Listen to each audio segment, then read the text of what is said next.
So I came from high academics, and one of the big topics when I was going to school was critical race theory.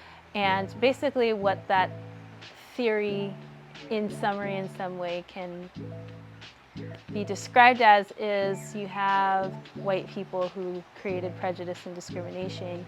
Therefore, as people of color, we can't be prejudiced or discriminatory back to them because they created it, and they created these systems in which we have to operate, and basically we're victims of that system, and there's nothing more for us. We just continually have to fight within a system. I was one of the people who embraced that kind of thinking, and so in 2019, when I felt like the Lord was leading me to go work with natives, it was in Montana, and Montana is a predominantly white state. I get there, I get the stares. Part of it is out of curiosity, maybe part of it is out of who is that. And so a month in, I'm sitting with the Lord, and he says, you have a prejudice towards white people. And I was like, no, I don't, God, because they created it. Therefore, I can't be prejudiced. They put my people in a situation, therefore it doesn't count. And the Lord was like, do you know how ridiculous that sounds? Our struggle's not against flesh and blood. It's against what you can't see. This whole thing is a work of the enemy. To pinpoint it on someone, and then you're not guilty of doing the same back. And it was really a struggle for me, because I was like, no, this can't be true. I can't be in the wrong because my people have suffered. Soon after that, I had met one of our native brothers' wife. Her name is Lydia. Lydia is Irish, beautiful blue eyes, beautiful long hair. I invited her to go to coffee and tea, and we agreed to go.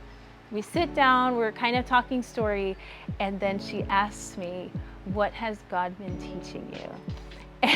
And I was like, oh my gosh, Lord, why would you do this to me? And the Lord said, I want you to share what I'm doing in your heart. And at first, the pride in my heart was like, why do I need to explain myself as a woman of color to a white person? Like, this is ridiculous. And I'm gonna sound like totally against what basically I was taught in secular academia. Like, I don't need to talk about my struggles with this person. And I was like, you're operating in the kingdom of me. You're operating in a very worldly lens. What about my kingdom, the higher thinking, the thinking that goes above all? And I'm like, all right. So I share, and as I'm sharing, she's just moved to tears. She says to me, I've never had somebody who is a person of color be willing to share that with me. And it honestly, because I chose to go first, it opened way for her to share her story of how she was just having tensions in her own life that did link to race. And we just had a beautiful conversation, and that was the foundation of our friendship.